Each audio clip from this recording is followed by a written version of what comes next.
രാഹുലിനെ അബ്യൂസ് ചെയ്ത് പരിചയമുണ്ടോ? അബ്യൂസ് ചെയ്ത് പരിചയമുണ്ടോ? അബ്യൂസ് ചെയ്ത് പരിചയമുണ്ട്. ഞാൻ ആർക്കെങ്കിലും ഇല്ല. അവരുടെ മൈൻഡ് സെറ്റ് അറിയോ? അതുകൊണ്ട് നമുക്കറിയാം. അതെങ്ങനെ അറിയാം? ഞങ്ങൾ ബസ് അതെങ്ങനെ മാഡത്തിന് അബ്യൂസറുടെ മൈൻഡ് സെറ്റ്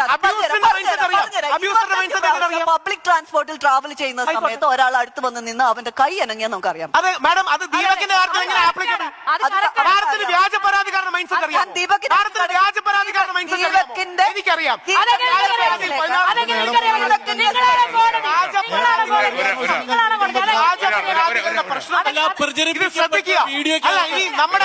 സാധാരണക്കാർ ശ്രദ്ധിച്ചാൽ എത്ര പേരാണ് വ്യാജ പരാതി?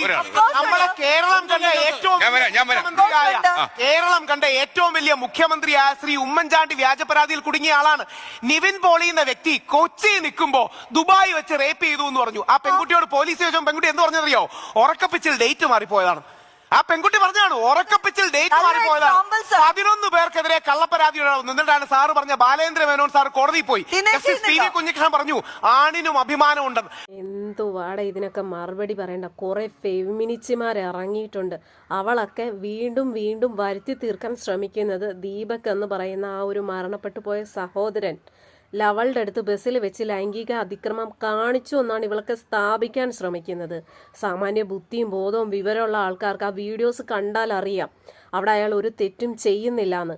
മരിച്ച് തലയ്ക്ക് മേളിൽ നിൽക്കുന്നു. എന്നിട്ട് പോലും മരിച്ചിട്ട് 16 ദിവസം പോലും ആയിട്ടില്ല. എന്നിട്ടും ആ ഒരു മനുഷ്യനെ വീണ്ടും വീണ്ടും കൊല്ലുന്നതിന് തുല്യമാണ് കുറെ അവളുമാര് ഇറങ്ങിയിരിക്കുന്നത്. എങ്ങനെ നമ്മൾ ഇതൊക്കെ കാണുമ്പോൾ പ്രതികരിക്കാതിരിക്കുമെന്ന് പറയാം. ആ ഒരു അച്ഛൻ്റെയും അമ്മയുടെയും സങ്കടം ഉണ്ടല്ലോ, കണ്ടാൽ സഹിക്കാൻ പറ്റത്തില്ല. അതുപോലും കണക്കാക്കാതെ കുറെ അവളുമാർ വന്നിരുന്ന് അങ്ങ് ന്യായീകരിക്കുക. ആ ജയിലിൽ കിടക്കുന്ന അവളെ ഏതെങ്കിലും രീതിയിൽ രക്ഷിച്ച് പുറത്തിറക്കണം. അതിനു വേണ്ടിയിട്ട് കടന്ന് കാണിച്ചു കൂട്ടുന്ന പ്രഹസനങ്ങളുണ്ടല്ലോ.